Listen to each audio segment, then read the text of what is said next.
My name is Bill Bowen and I'm a project management instructor here in Ottawa, Canada. I have produced this video to assist my students in their studies of schedule compression techniques that are often taught within an academic environment. In particular, this video presents an approach to effectively determine the optimal task crashing sequence that will minimize the cost associated with reducing the project's overall duration. The video is based on information presented on the 5th edition of the PMBOK. Let's begin by first formally defining what schedule compression is. Schedule compression refers to techniques used to shorten a project's overall duration without reducing its scope. Typically, this is achieved by investing additional funds into the project in the form of better or more equipment, resources, or personnel. The PMBOK introduces schedule compression on page 561. The two techniques that are most often taught to compress a project's overall schedule duration are fast-tracking of the project's tasks or crashing the duration of the project's tasks. Fast-tracking is a schedule compression technique where you find ways to do activities in parallel instead of doing them sequentially. Consider mowing a lawn for an example. To mow both the front and back lawns of someone's home might take an individual an hour, as the two lawns have to be mowed sequentially, one after the other. However, if additional resources could be found to purchase a second lawnmower, and someone found to run this second lawnmower, then both the front and back lawns could be mowed in parallel. The level of effort for the job remains the same, approximately 1 hour of effort to mow both the front and back lawns, but since two workers are now working in parallel, the overall duration for the project has been reduced to only half an hour.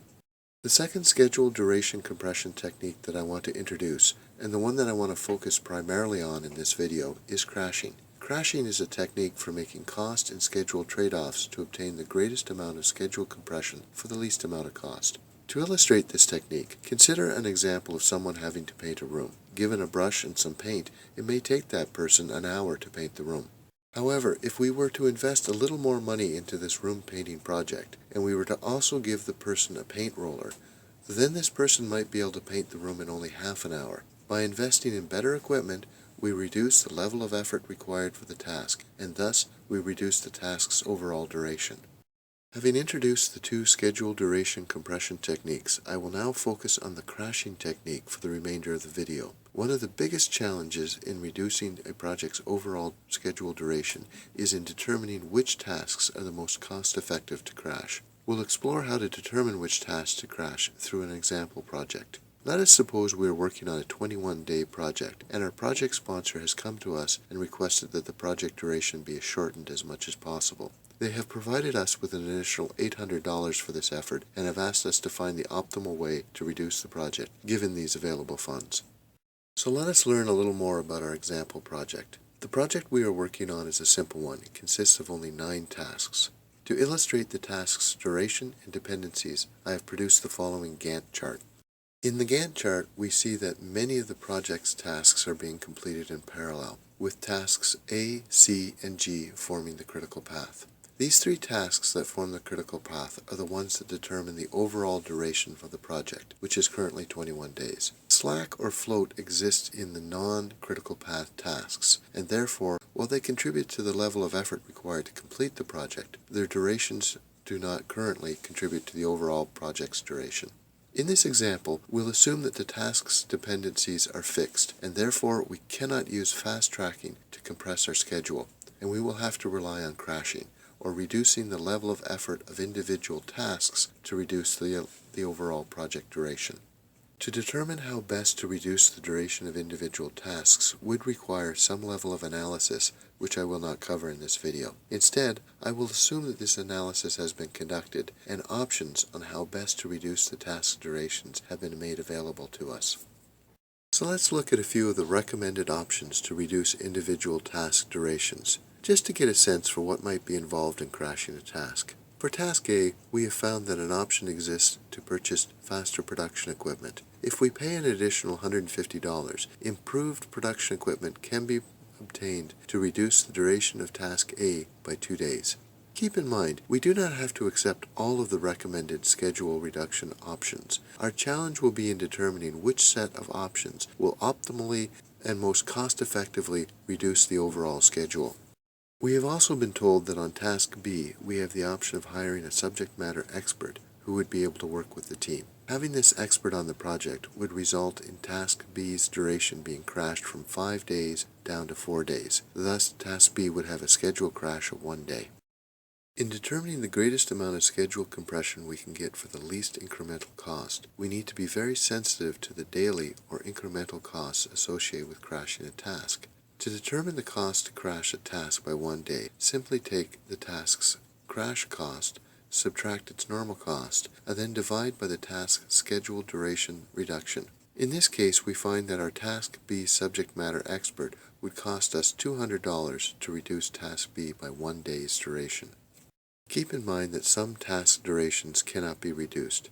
In our case, we have one such task. Task C's duration is fixed. No option exists to reduce this task's overall duration. This table shows the full list of available duration-reducing options for each of our project's tasks. It shows the normal duration for each task, along with how much the task's duration can be shortened or crashed, as well as the cost associated with crashing the task. Of most importance to us, I have shown the incremental cost of shortening a task by a single day. Our challenge now becomes determining which of these options we should invest our limited funds into. Some tasks cost $200 a day to reduce, while others cost only $25 a day. But which sequence of options will optimize our schedule reduction for the least amount of expense? To help in our decision-making process, I'll be making use of a network diagram along with the Gantt chart that I showed you earlier. Throughout this video, I'll be switching back and forth between the Gantt chart and the network diagram, as this is an opportunity for us to utilize both scheduling tools to investigate how best to compress our schedule. If you're not familiar with network diagrams, along with its critical path, slack, or float information, then I would recommend that you review my earlier video presentation on network diagrams. I'll be putting a link to this earlier video in the comment section of this video. You can also search for it using a Google search. Thus, at this point, I'll assume that you have a working knowledge and can interpret both a Gantt chart and a network diagram. I'll be using the Gantt chart as a way to visualize the overall project duration and the parallel nature of the work that's ongoing in the project, and to highlight those tasks that are on the critical path. Those are the ones that determine the overall project duration. To make our network diagram even more useful to us, I have modified it slightly to include the incremental costs to reduce a task by a single day into the information presented in each task box. You can see that I have retrieved the cost per day information I presented earlier in this presentation and have now shown it within the network diagram itself. As we begin to make decisions on which schedule reduction options to fund, I will keep a running total of our available and allocated funds here on the side of our network diagram. So now it's time to decide which of the available task duration reducing options to fund.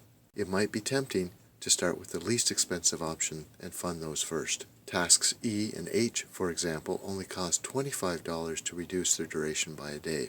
This might appear like a cost-effective way to begin.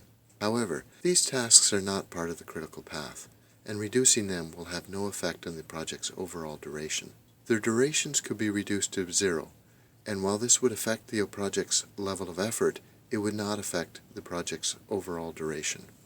We need to focus on reducing the duration of the tasks that are on the critical path. Those are the tasks that have 0 slack or no available float. Tasks A, C, and G represent the critical path for a project.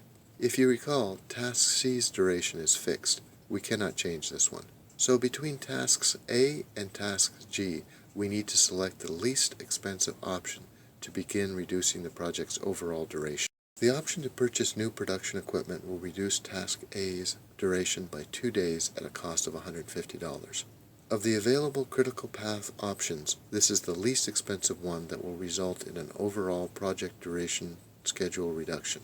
Thus, we can green-light the allocation of funds to this option. And as you can see, I have begun the running total of expenses on the right-hand side of the screen. Funding this $150 option will leave us $650 left over for future allocation. Now let us switch to our Gantt view of the project to see the effects of our investment. The Gantt view shows that we've reduced Task A's duration by 2 days. Subsequently, the start date for all tasks that were dependent on Start A have also been shifted to the left by 2 days. But the overall project duration has only been reduced by 1 day, not 2. We now have an overall project schedule of 20 days, down from 21. This is due to the fact that our critical path has switched from tasks A, C, and G to tasks B, F, and I, which has resulted in only a 1-day reduction in the project's overall duration. Let's now switch back to our network diagram view and determine how to proceed. Our updated network diagram now shows our new critical path and the costs associated with reducing each task on the new critical path. Again, we are to ignore the less expensive non-critical path task reduction options, as funding them will not result in the reduction of the overall project's duration. We need to focus only on reducing those tasks that have zero slack or no available float. Looking over tasks B, F, and I, it is clear that the option to reduce task I by 1 day is the most cost-effective way to reduce the project's overall duration. Thus, we can now give the green light to funding the option to reduce task I as our second step in our most cost-effective schedule reduction strategy. You can see that we've now allocated $250 of our available $800 budget. Now let's switch back to our Gantt chart and get a visual overview of what our schedule now looks like. By reducing task I by 1 day, we have been effective in reducing our project's overall duration from 20 days down to 19 days. But something has happened. We now appear to have two critical paths. Tasks A, C, and G have re-emerged as a critical path on our project and have joined tasks B, F, and I as a second critical path. Before we proceed with our schedule reduction strategy, let's introduce terminology to describe this phenomenon. The situation that we now find ourselves with is what is called a sensitive schedule. That is a schedule with multiple critical paths. A sensitive schedule is more difficult to reduce as multiple task duration reductions are necessary to achieve a single overall project schedule reduction.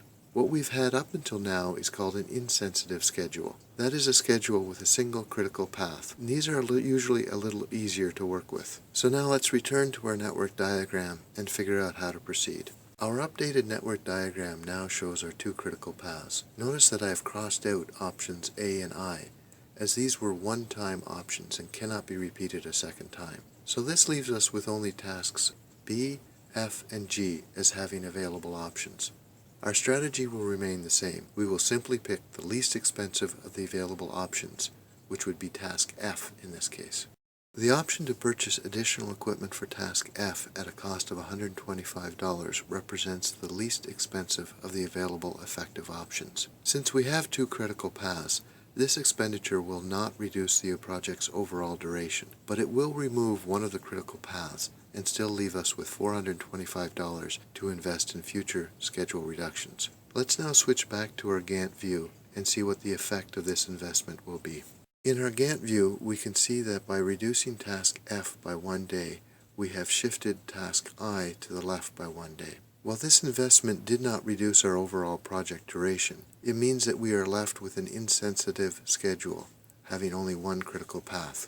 So back to our network diagram to plan out our next expenditure.